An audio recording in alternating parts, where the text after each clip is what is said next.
नमस्कार दोस्तों, आपको स्वागत है रंजन क्लासिकल एंटरटेनमेंट में। आपको एक अपडेट बता दूं, खेसारी लाल यादव का कल एक गाने का पोस्टर रिलीज हो रहा है टी सीरीज भोजपुरी चैनल से। ये गाना जो है बवाल जो है होने वाला है 11 तारीख को।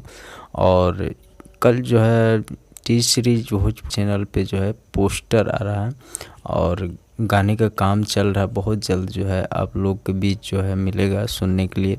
और ये जो है बहुत ही बवाल का जो है वीडियो होने वाला है। गाने क्वालिटी अलग होने वाला है और सैड सॉन्ग है, बहुत ही अच्छा है भोजपुरी के लिए। और बता दूं, खेसारी लाल यादव जी का जो है गाना कमरिया पे भाला चली, वो ब्लॉक किया गया था और जो आज फिर से जो है यूट्यूब चैनल पे आप लोग के बीच मिलेगा। और बहुत सारे ऐसा हिट गाने हैं कि आज जो है सब निकल चुका है। पहले यूट्यूब चैनल पे नहीं मिलता था, अब उपलब्ध है, आप लोग सुन सकते हैं। और ये अपडेट आप सबको कैसे लगा कमेंट बॉक्स में ज़रूर लिखिए। जय हिंद, जय भोजपुरी।